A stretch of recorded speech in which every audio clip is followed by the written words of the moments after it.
What do you say to that? The gentleman with features of bestial cruelty asked triumphantly. There's a lot of it, Sweik replied innocently. You can have too much of a good thing. So there you are then. You admit it's true? I admit everything. You've got to be strict. Without strictness, no one would ever get anywhere.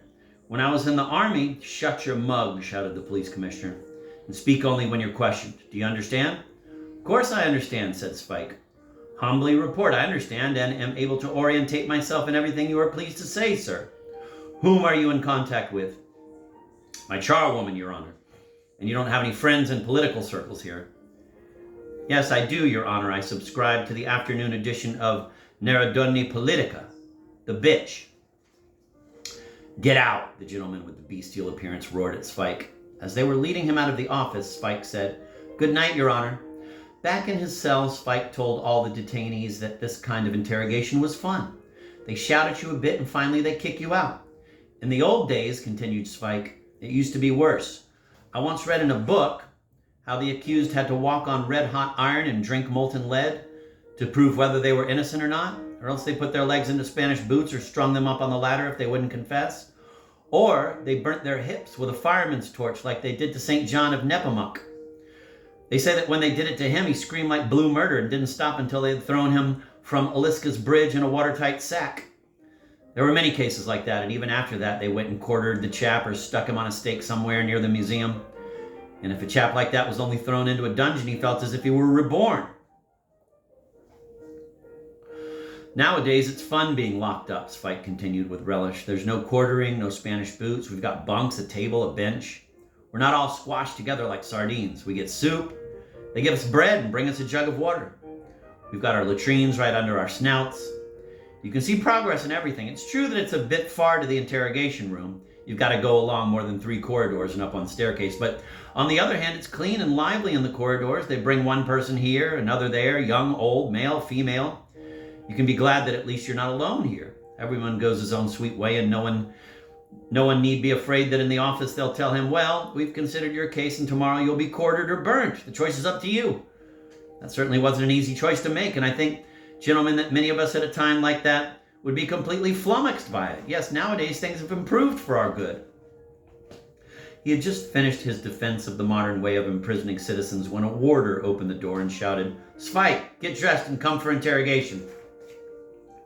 I shall indeed, answered Sweik. I've got no objection, but I'm afraid that there may be some mistake here. I've already been thrown out from interrogation once, and I'm afraid that these other gentlemen who are here with me will be cross with me if I go twice for interrogation when they haven't been there even once the whole evening. They might be jealous of me. Get out and stop talking drivel, was the reply to Sweik's gentlemanly utterance.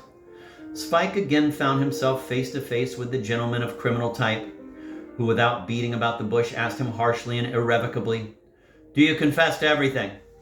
Sweik fixed his good blue eyes on the ruthless man and said softly, If you want me to confess, your worship, I shall. It can't do me any harm. But if you say, Sweik, don't confess to anything, I'll wriggle and wriggle out of it until there isn't a breath left in my body.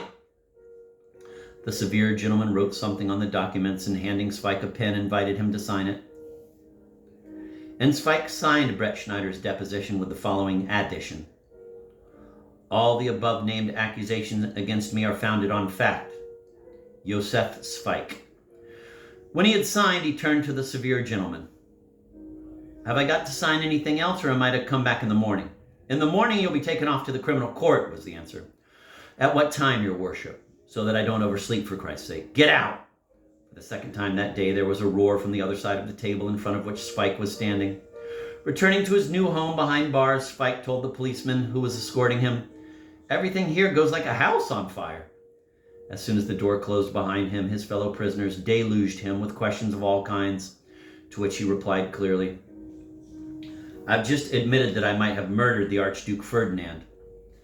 6 men crouched in horror under the lice-ridden blankets. Only the Bosnian said, Dobro došli. Welcome.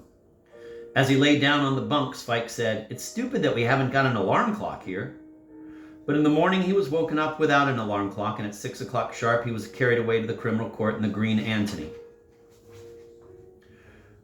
The early bird catches the worm, said Sweik to his fellow travelers when the Green Antony drove out of the gates of police headquarters. 3. Sweik before the medical experts. The clean, cozy cubicles of the regional criminal court made the most favorable impression on Sweik. The whitewashed walls, the black-painted bars, and the fat Mr. DeMartini, the chief warder for the prisoners, on remand with his purple facings and purple braid on his government-supplied cap. Purple is the color prescribed not only here, but also at religious services on Ash Wednesday and Good Friday. The glorious times of Roman rule over Jerusalem were coming back. The prisoners were let out and brought before the Pontius Pilates of 1914 down on the ground floor. And the examining magistrates, the Pilates of modern times, instead of honorably washing their hands, sent to Tysics for goulash and pills and beer and passed more and more indictments to the director of prosecutions. Here, all logic mostly disappeared, and the dollar triumphed. The dollar strangled, went mad, fumed, laughed, threatened, murdered, and gave no quarter. The magistrates were jugglers with the law, high priests of its letter, devourers of the accused, tigers of the Austrian jungle who measured their spring on the accused by the number of clauses. The exception were a few gentlemen, as at police headquarters, who did not take the law quite so seriously, for everywhere wheat can be found among the tares. It was to one of these gentlemen that they conducted Sweik for questioning. He was an elderly gentleman of affable appearance who, when he was once interrogating the notorious murderer Valles, never failed to tell him, "Be so good as to sit down, Mr. Valles. There is an empty chair just here." When they led Sweik before him with his natural amiability, he asked him to sit down and said, "So are you this Mr. Sweik, then?" "I think I must be," answered Sweik, "because my papa was Mr. Sweik and my mama was Mrs. Sweik. I can't disgrace them by denying my own name." A kindly smile flitted across the face of the examining magistrate. "Well, you've been up to a fine lot of things. You've certainly got a great deal on your conscience." "I've always got a great deal on my conscience," said Sweik, smiling even more affably than the magistrate. "I've probably got more on my conscience than your worship is pleased to have." "Well, that's clear from the statement you've signed," said the magistrate in a no less affable tone. "They didn't bring any pressure on you at the police station, did they?" "Why, of course not, your worship. I asked them myself if I had to sign it, and when they told me to do so, I obeyed. After all, I wouldn't want to quarrel with them just because of my signature, would I? It certainly wouldn't be in my interest to do that. There must be law and order."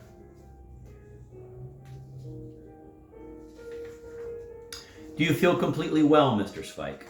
"Not completely well, no, I wouldn't say that, your worship. I've got rheumatism and I rub myself with Elliman's embrocation." The old gentleman again gave a kindly smile. "What would you say if we were to have you examined by our medical experts?" "I don't think that I can be so bad that these gentlemen need unnecessarily waste their time on me. I was examined by one doctor already at police headquarters to see if I got VD. You know, all the same, Mr. Sweik, we'll try with these medical experts. We'll set up a nice commission and keep you in remand under investigation. In the meantime, you'll have a nice rest. Now, just one more question. Is it true, as it is stated in the report, that you declared and widely disseminated the view that war would soon break out?" "Oh, yes, your worship, and it will break out very soon indeed." "And you don't occasionally feel run down by any chance?" "Oh, no, sir. I was only once nearly run down by a car on Charles Square, but that was many years ago." That concluded the interrogation. Sweik shook hands with the magistrate, and after having returned to his cell, said to his neighbors, "Now, all because of that murder of His Imperial Highness, the Archduke Ferdinand, they're going to have me examined by the medical experts." "I've been examined by those medical experts too," said a young man. "That was when I had to come before a jury about some carpets. They certified me as feeble-minded. Now I've embezzled a steam threshing machine and they can't do anything to me. My lawyer told me yesterday that once I've been certified feeble-minded, I'll have the benefit of it for the rest of my life."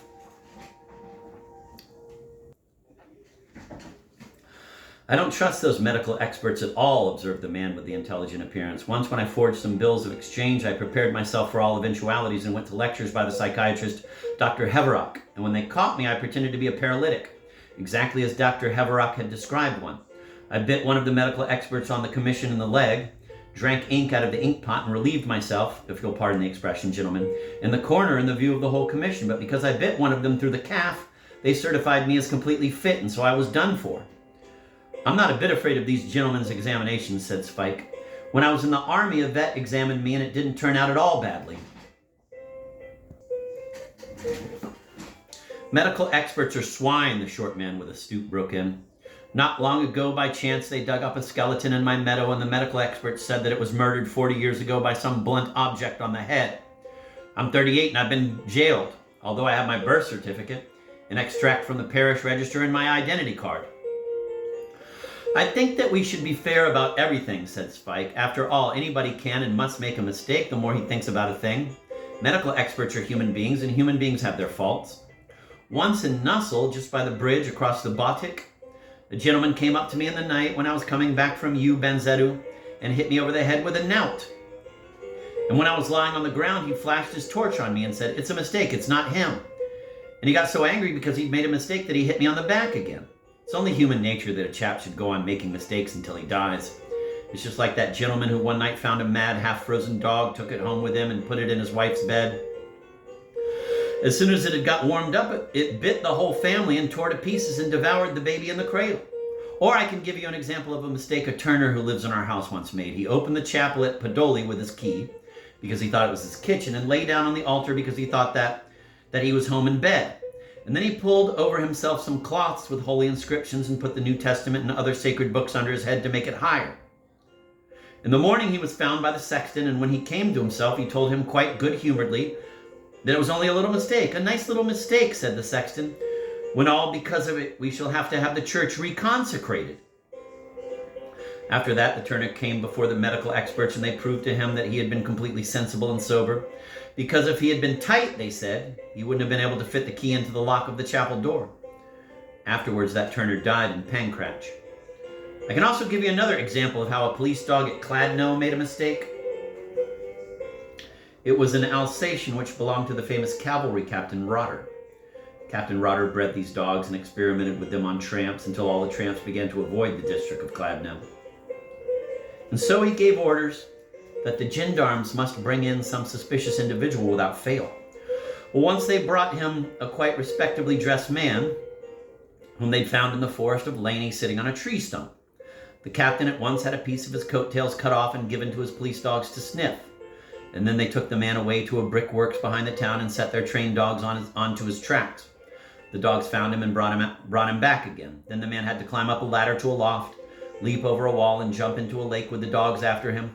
In the end, it turned out that he was a deputy of the Czech Radical Party who had gone for an outing in the woods of Laney after having got bored with Parliament. And that's why I say that people are erring creatures by nature. They make errors. Never mind whether they're learned people or stupid, uneducated idiots. Even ministers make mistakes. The Commission of Medical Experts, which had to decide whether Sweik's mental horizon did or did not correspond to all the crimes with which he was charged, consisted of 3 unusually solemn gentlemen whose views were such that the view of each differed gloriously from any of the views of the other 2. 3 different scientific schools and psychiatric views were represented there. If, in the case of Sweik, complete agreement had been reached between these opposing scientific camps, it can be explained purely and simply by the stunning impression he produced upon them when he entered the room where his mental state was to be examined, and, observing a picture of the Austrian monarch hanging on the wall, cried out, "Long live our emperor, Franz Joseph I, gentlemen!" The case was clear as daylight. Sweik's spontaneous declaration disposed of a whole range of questions, and there only remained a few very important questions which were needed so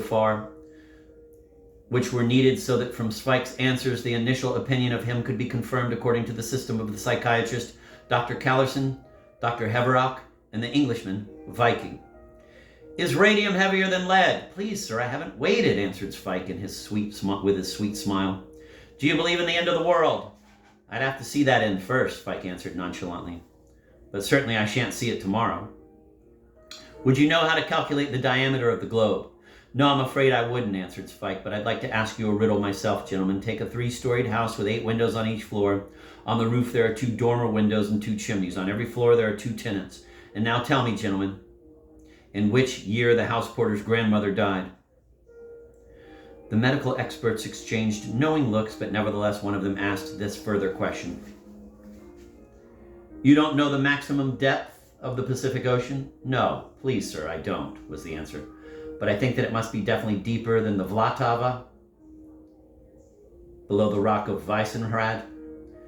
The chairman of the commission asked briefly, "Is that enough?" But nonetheless, another member requested the following question. "How much is 12,897 times 13,863? 729, answered Sweik without batting an eyelid. I think that will do, said the chairman of the commission. You can take the accused back where he came from. Thank you, gentlemen, replied Sweik deferentially. For me, it will do too. After his departure, the three agreed that Sweik was a patent imbecile and idiot according to all the natural laws invented by the luminaries of psychiatry. The report, which was passed to the examining magistrate, contained inter alia the following. The undersigned medical experts certify the complete mental feebleness and congenital idiocy of Joseph Sweik, who appeared before the aforesaid commission and expressed himself in terms such as, "Long live our Emperor Franz Joseph I," which utterance is sufficient to illuminate the state of mind of Joseph Sweik as that of a patent imbecile.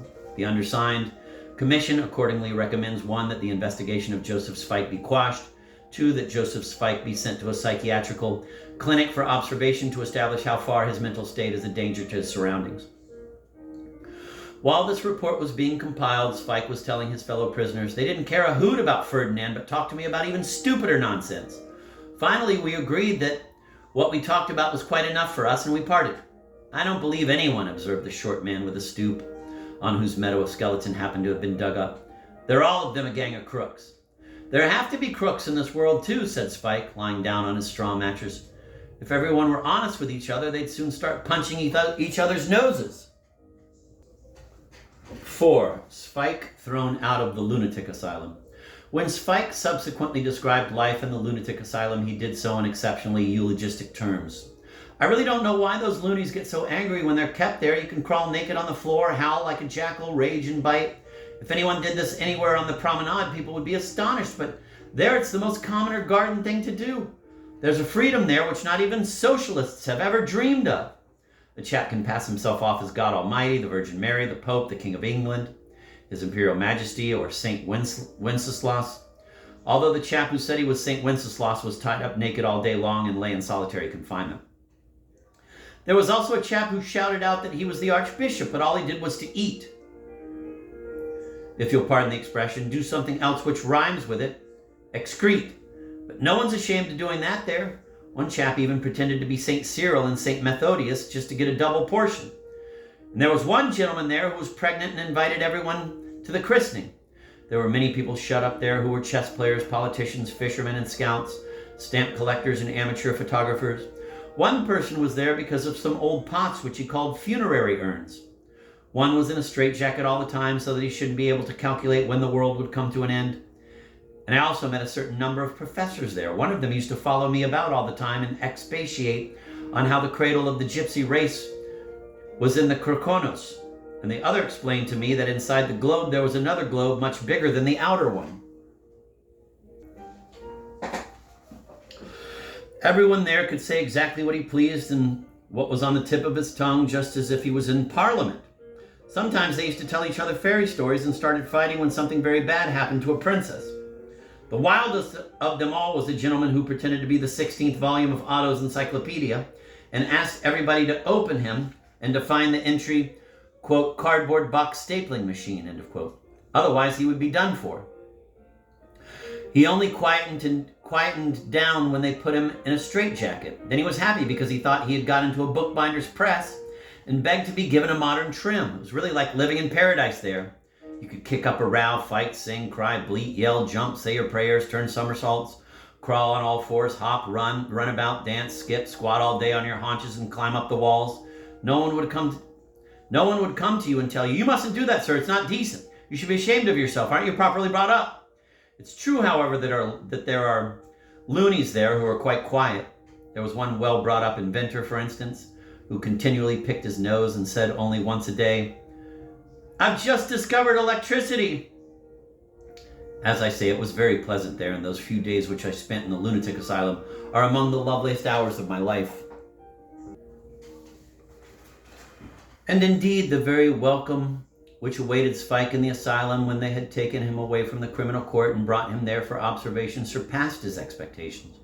First they stripped him naked, then they gave him a hospital gown and led him off to have a bath, holding him familiarly under his arms while one of the male nurses entertained him by telling him some jokes about Jews. In the bathroom they immersed him in a tub of warm water and then pulled him out and put him under a cold douche. They repeated this 3 times and then asked him how he liked it. Sweik said that it was better than in the baths near the Charles Bridge and that he liked bathing very much. If you'll only cut my nails and my hair too, I'll have everything I need to make me completely happy, he added with a pleasant smile. And this request of him was granted too, and after they had thoroughly rubbed him down with a sponge as well, they wrapped him in a sheet, carried him off to the first ward, put him onto a bed, covered him with a quilt, and asked him to go to sleep. And even today, Sweik talks about it with affection. Just imagine, they carried me, really carried me off. I was in a state of utter bliss at that moment. And indeed, he fell blissfully asleep on the bed. Then they woke him to offer him a mug of milk and a roll. The roll was already cut up into little pieces, and while one of the warders held both his arms, the other dipped the pieces of roll into the milk and fed him like a goose is fed on dumplings. When they had finished feeding him, they took him under the arms and led him off to the water closet, where they asked him to perform his large and small bodily needs. And Sweik talks with affection about this lovely moment too, and I certainly do not need to reproduce his words describing what they did with him after that. I will only mention that he said, "One of them held me in his arms while I was doing it." When they brought him back, they put him to bed again and asked him once more to go to sleep. But just as he had dozed off, they woke him up and took him to the examination room where, standing stark naked before two doctors, he was reminded of the glorious time when he was called up. The German word tauglich, or fit for service, fell spontaneously from his lips. "What are you saying?" asked one of the doctors. "Take 5 paces forward and 5 to the rear." Sweik took 10.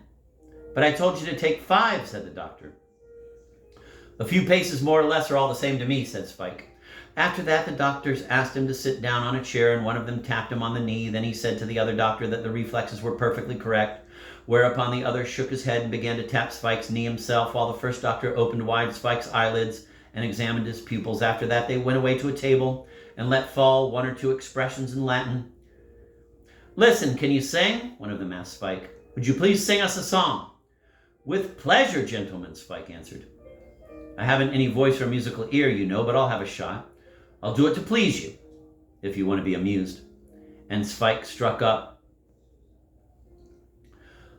"The little monk sat in the chair, and scalding tears ran down his cheeks. Feverishly he tore his hair." "I'm afraid I don't know any more," continued Sweik. "If you like, I can also sing you. Oh, 'tis heavy on my heart. My bosom heaves with leaden pain, as I sit here and gaze afar to where I'm bound by love's sweet chain." And I can't remember any more of that either, sighed Sweik. I also know the first verse of "Where is my home?" and "General Wendes Gratz as the cock did crow," and a few folk songs too, like "God Save Our Emperor and Land," "When We Marched on Jeremy," and "Hail to thee, Holy Virgin, hail 1,000 times." The learned doctors exchanged glances, and one of them put the following question to Sweik. "Have you ever had your mental condition examined?" "In the army," Sweik replied solemnly and proudly. "I was officially certified by military doctors as a patent idiot." "I believe you're a malingerer," the other doctor shouted at Sweik. "What, me, gentlemen?" said Sweik, defending himself. "No, I assure you, I'm no malingerer. I'm a genuine idiot. You only have to ask at Seske Budajosi or at the reserve command at Karlin." The elder of the two doctors waved his hand in a gesture of despair, and pointing to Sweik said to the nurses, "Give this man back his clothes and send him to the 3rd class in the 1st corridor. Then one of you come back and take all his papers to the office and tell them there to settle the case quickly so that we don't have him round our necks for long." The doctors cast another devastating look at Sweik, who backed deferentially to the door, bowing politely. When one of the nurses asked him what nonsense he was up to now, he answered, "As I'm not dressed, I'm naked, and I wouldn't like to show these gentlemen anything, in case they should think me rude or vulgar." From the moment the nurses received orders to return Sweik's clothes to him, they no longer showed the slightest concern for him. They told him to get dressed, and one of them took him to the 3rd class, where, during the few days it took the office to complete his discharge formalities, he had an opportunity of carrying on his agreeable observations. The disappointed doctors gave him a certificate that he was a malingerer whose mind was affected, but as they discharged him before he was given any lunch, it led to a minor scene. Sweik declared that if they threw anyone out of a lunatic asylum, they had no right to do so without giving him lunch. This breach of the public peace was stopped by a police officer who had been summoned by the asylum porter and who took Sweik off to the police station in Salmova Street. 5. Sweik at the police station in Salmova Street. After Sweik's beautiful sunny days in the asylum came hours full of persecution. Police Inspector Braun set the scene for his meeting with Sweik with all the cruelty of Roman lictors in the time of the charming Emperor Nero. With the same ruthlessness as they said, "Throw the scoundrel of a Christian to the lions," Inspector Braun said, "Put him behind bars." Not a word more or less, except that Inspector Braun's eyes shone with a peculiarly perverted lust. Sweik bowed and said proudly, "I'm ready, gentlemen. I believe behind bars means the same as a prison cell, and that's not too bad." "Don't make yourself too much at home here," answered the police officer, whereupon Sweik piped up, "I'm quite modest and grateful for anything you do for me." In the cell, a man was sitting on a plank bed, deep in thought. He sat listlessly, and it was clear from his expression that when the key grated in the lock of the cell, he did not believe that the door would open to set him free. "My compliments, Your Honor," said Sweik, sitting down beside him on the plank bed. "What time might it be?" "Time is not my master," the thoughtful man answered. "It's not too bad here," Sweik continued. "They've at least planed the wood on this plank bed." The solemn man made no reply. He stood up and began to rush about in the tiny space between the door and the bed, as if he were hurrying to save something. In the meantime, Sweik observed with interest the writing scrawled upon the walls. There was one inscription in which an unknown prisoner solemnly pledged to heaven a fight to the death with the police. It read, "You won't half catch it." Another prisoner had written, "Buzz off, you cops." Another merely recorded the plain fact. "I was locked up here on 5 June 1913 and wasn't too badly treated. Joseph Marisek, tradesman from Verosovitz." And there was another inscription which was earth-shaking in its profundity. "Have mercy, Almighty God." And underneath, "Kiss my ass." The letter A had been crossed out, however. Instead was written in capitals, "Coattails." Beside it, some poetical soul had written the lines, "I sit in sorrow by the stream. The sun is hid behind the fells. I watch the radiant mountaintops, where my best beloved dwells." The man who was rushing between the door and the plank bed as though he was trying to win a marathon race stopped and breathlessly resumed his seat. He plunged his head in his hands and suddenly screamed, "Let me out!" "No, they won't let me out," he said to himself. They won't. I've been here since 6 o'clock this morning." He then had a fit of expansiveness, stood up erect, and asked Sweik, "You don't by any chance have a strap on you so that I can end it all?" "That's something I can very gladly help you with," answered Sweik, undoing his belt. "I've never yet seen anyone hang himself on a strap in a prison cell." "Only it's a nuisance that there's no hook here," he went on, looking around him. "The window latch won't bear your weight unless you hang yourself kneeling by the plank bed, like the monk did in the Emmaus monastery when he hanged himself on a crucifix because of a young Jewess. I'm very fond of suicide, so just carry on. Well begun is half done." The gloomy man into whose hands Sweik had pushed the strap gave it one look, threw it into the corner, and burst out crying, smearing his tears with his black hands and shrieking out, "I've got little children. I'm here for drunkenness and immoral practices. My God, my poor wife, what will they say to me in the office? I've got little children. I'm here for drunkenness and immoral practices," etc., ad infinitum. At last, however, he calmed down a little, went to the door, and began to kick it and pound it with his fists. From behind the door could be heard steps and a voice. "What do you want?" "Let me out," he said in a voice which sounded as if he had nothing left to live for. "Where to?" came the answer from the other side. "To my office," answered the unfortunate father, official, drunkard, and libertine. Laughter could be heard in the quiet of the passage, horrible laughter, and the steps went away again. "It seems to me that the gentleman must hate you if he laughs at you like that," said Sweik, when the despairing man sat down beside him again. "A policeman like that might do a lot of harm when he gets angry. And when he gets angrier still, he might do anything. Just sit down quietly if you don't want to hang yourself and wait and see how things develop. If you're an official, you're married, and you have little babes, it's frightful, I must admit. If I'm not mistaken, you're probably convinced that they'll sack you from the office?" "I can't say," he sighed, "because I don't remember myself what I was up to. I only know that I got thrown out from somewhere and that I wanted to get back there to light a cigar. But it started splendidly. Our departmental chief was celebrating his name day and invited us to a wine restaurant. Then we went to a second, a third, a fourth, a fifth, a sixth, a seventh, an eighth, a ninth." "Wouldn't you like me to help you count?" asked Sweik. I'm a bit of an expert. One night I was in 28 pubs. But, God's truth, I never had at the most more than 3 glasses of beer in any one of them. In short, continued the unfortunate subordinate of the departmental chief who had celebrated his name day in such magnificent style, when we'd been in about a dozen different night dens, we discovered we'd lost our chief, although we'd tied him with string and led him with us like a little dog, and so we went to look for him everywhere, and finally we all lost each other until in the end I found myself in one of those night cafes in Venerating, a very decent place where I drank a liqueur straight out of the bottle.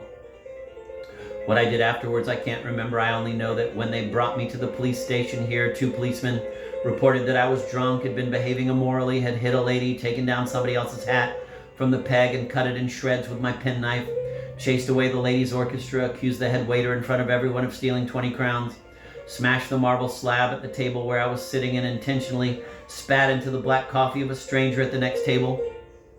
I didn't do anything else, at least I can't remember having done so. And believe me, I'm a decent, intelligent man who hasn't a thought for anything except his family. What do you say to that? I'm certainly not a hooligan.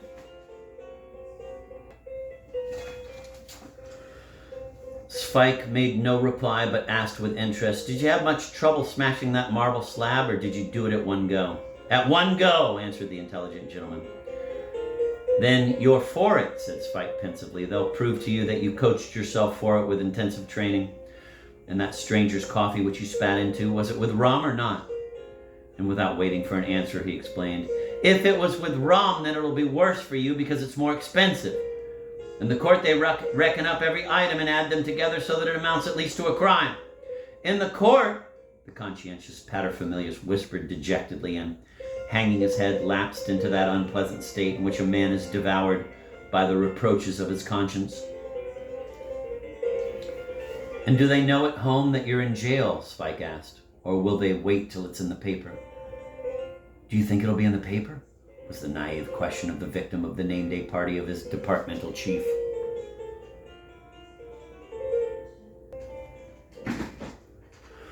"Why, it's a dead certainty," was the frank answer, for Sweik was never one to conceal anything from others. "All the newspaper readers will get a great kick out of what you did. I also like to read that column about drunks and their escapades. Not long ago at the pub, the Chalice, one of the guests, didn't do anything more than break his own head with a glass. He threw the glass up into the air and then stood underneath it. But they carried him off, and the very next morning we read it in the papers. Or in Bindlovka, I once slapped an undertaker's mute, and he slapped me back. To restore peace between us, they had to arrest us both, and at once it was in the afternoon paper. Or when that counselor smashed 2 cups in the Café the Corpse. Do you imagine they spared him? It was immediately in the newspapers the day after. All you can do is to send a correction to the papers from jail saying that the information published about you has nothing to do with you, and that you're no relative of the person of that name and have no connection with him. And you must write home and tell them to cut your correction out of the paper and keep it, so that you can read it when you've served out your sentence." "Aren't you cold?" asked Sweik, who was full of compassion when he saw that the intelligent gentleman was shivering. "This year the summer has turned very cold." "I am done for," sobbed Sweik's companion. "I've lost my promotion now."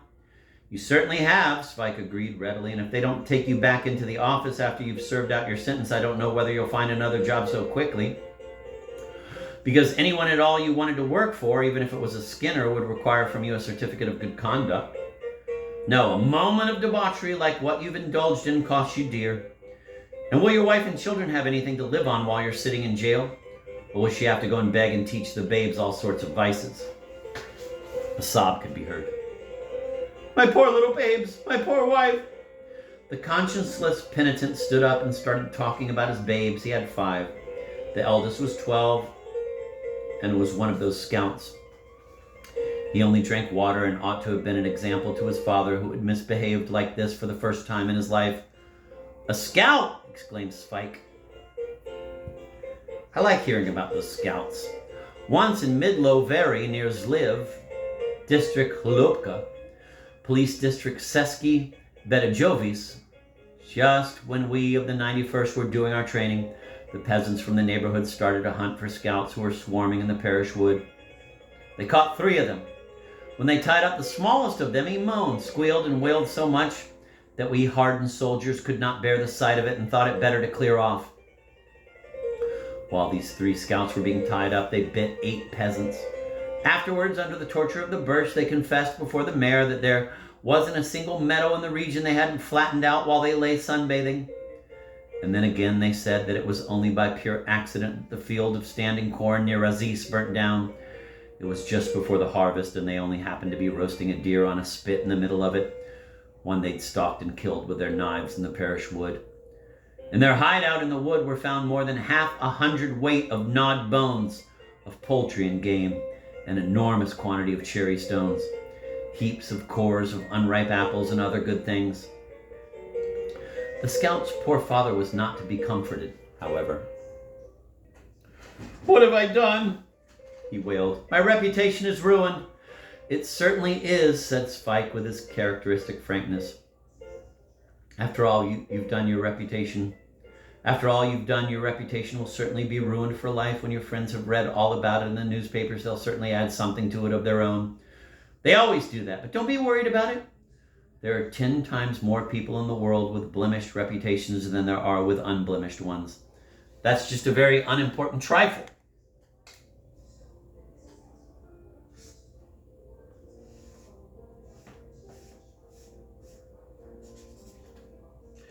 In the passage, energetic steps could be heard. The key grated in the lock. The door opened and a policeman called Sweik's name. "Excuse me," said Sweik chivalrously. "I've only been here since 12 noon, but this gentleman has been here since 6 o'clock this morning. I'm not in any hurry anyway." Instead of getting an answer, Sweik was dragged into the passage by the powerful arm of a policeman and silently led up the stairs to the first floor. In the second room, a police inspector was sitting at a table. He was a fat gentleman of amiable countenance and said to Sweik, "So you're this Sweik then, and how did you get there?" "The most common or garden way in the world," answered Sweik. "I came here under the escort of a police officer."